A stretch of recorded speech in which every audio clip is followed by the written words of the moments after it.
Thank you, Mr. Chairman. Thank you, Secretary, for being here. Thank you. You know, last year at this time, with the new administration, we saw many changes to the cabinet positions and secretary positions, and we're used to that. We're used to seeing new people come with a new administration. That kind of goes with the political ramifications. To the victor go the spoils. And last year at this time, there was the person that ran the governor's action team in Scranton was let go, and there was no one there. And through the help of many of your colleagues here, we were able to hook them up with some individuals from my counties, which were Pike and Wayne, and they did a wonderful job. So I want to say thank you to your staff. They're very knowledgeable.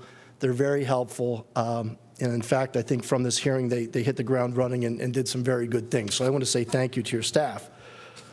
And I've always found the Northeast office as being very informative.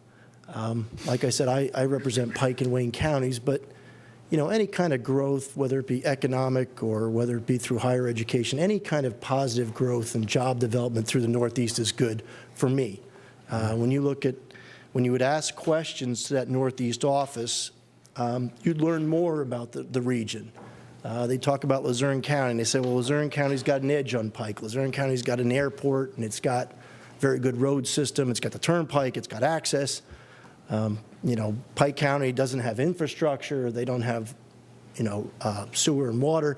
And the knowledge that your office had there was just very strong, and it's something they accumulate over time.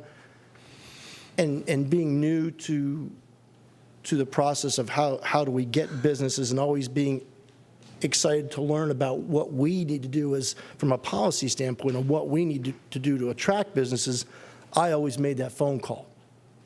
So I guess I was somewhat perplexed 2 weeks ago when Gary Baker was fired as the Northeast director. I guess my direct question is, was this firing directly related to the governor's request, or was there someone from the governor's administration that made this request? Maybe you could help explain that to me. First of all, I can't really comment on any current or former employees and disclose any confidential personnel discussions or decisions. What I can say is we're trying to put the best people in positions throughout Pennsylvania. We're continuing to do that. We'll continue to do that for as long as I'm here. So it may be through the course of last year, it may be this year, or even next year. To be honest with you, it wasn't really confidential. I'm reading an article in the Citizen's Voice. I mean, I found it out from reading the Citizen's Voice. It was a February 13th article where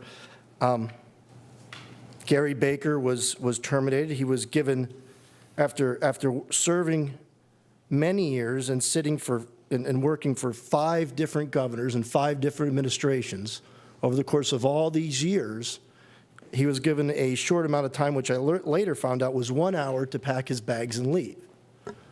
So I'm concerned. I mean, from a personnel standpoint, I guess I can understand where you are, but what about the transition? I mean, are we going to gather all the information that this gentleman has learned and has taught all of us over the course of 5 sitting governors? We're just going to boot the gentleman out with a box and say we're moving another direction. I mean, is that part of your policy? I'm sorry, what part of my policy? What about a transition? Do you think you'd say take someone's knowledge of our region, 12 different counties that they serve, all this knowledge that they've accumulated over time, we're going to wrap that in a box in 1 hour and say we're going to have to exit your job? Is there any type of mentoring program involved?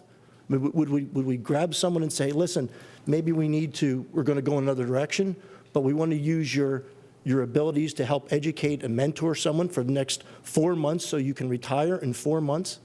Was that part of the decision? For our employees, we have training programs, and our employees have, for the most part, a very good comprehensive knowledge of programs. They'll get that through their training, through their knowledge of the particular area, and that's what I can comment on. I cannot comment on confidential personnel discussions related to current or former employees. Also in the Citizen's Voice, it says that the gentleman was 4 months away from the age of 60, in which he would have retired at full retirement. So after sitting for 5 different governors, he was let go 4 months before his full retirement. I mean, is that something, I mean, did you consider that at all? Did you know that?